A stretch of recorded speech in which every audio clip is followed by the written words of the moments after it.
बादल फटा वर्षार भासुची सारा जिला। बौद्ध जिले में लगाण वर्षा जो साधारण जनजीवन अस्तव्यस्त हो पड़ी। प्रबल वर्षार जिला मुख्य चिकित्सालय अवस्था बेहाल हो पड़ा सहित विभिन्न विभाग मध्य वर्षा जल आंठुए उच्चरे लहड़ी मारुवा देखा। बौद्ध जिलार एकमात्र एनएसी रे ड्रेनेज व्यवस्था विपर्यस्त हो पड़ा बेले वाटर लगिंग जो जिला मुख्य चिकित्सालय में नर्दमा पानी रे बन्या परिस्थिति सृष्टि होता, जद्वारा रोगी और संपर्क मैंने नहीं नथिबा असुविधार सम्मुखीन होइतबा अभियोग होइछि। बादल फटा वर्षा जो केवल डाक्तरखाना नुहे, बौद्ध जिलार विभिन्न सरकारी कार्यालय भितर कृत्रिम बन्या परिस्थिति सृष्टि होइतबा बेले बौद्ध रेजिस्ट्री कार्यालय को आज संपूर्ण बंद कर दिया जाइथिला। सेपटे महानदी में द्वितीय थर पर बन्या जल प्रवाहित जो हनुमान मंदिर को जोगाजोग संपूर्ण विच्छिन्न होइतबा बेले परिस्थिति उपरे नजर रखा जाई लोकों को सचेतन करा जाउथबा नै अतिरिक्त जिलापाल सूचना दैछन्ति।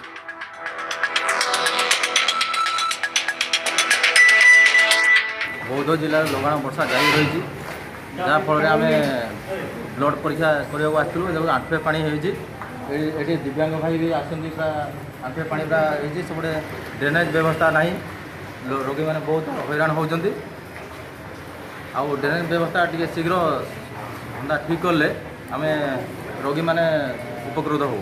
आज्ञा काली राति बादल फटा वर्षा बौद्धे आते जोरे वर्षा जे आमर हॉस्पिटल मान सबू माने डिपार्टमेंट रे प्राय माने पानी पाखापाखि आंठे उच्चर पानी सबू डिपार्टमेंट सबू माने बाधाप्राप्त होइजे। विशेषकर यार ड्रेनेज व्यवस्था ठीक नहीं, से पानी गुड़ाक सबू माने जहाँ वर्षा है सब भितर रही बन्या परिस्थिति सृष्टि है लगुच। पानी तो सकाळु प्रबल होची ये जो ड्रेनेज सिस्टमटा यार ठीक ना, से आम तो ऑफिस भर जाई हो नहीं पाखापाखि फुटे पानी भितर पीपीसी भितर अच्छी।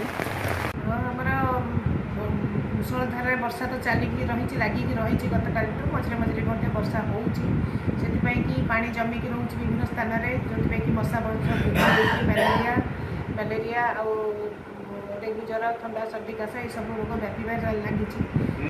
आमर मुख्य चिकित्सालय विशेषकर लैबोरेटरी पाखे से बहुत लो लाइन रही एरियाटा आम ड्रेनटा ऊपर अच्छी आम हस्पिटाल तले अच्छी जो कि पानी हठात एत मुसलधारे वर्षा हेले पानीटा से जमिकी किसी समय रही जाऊँगी।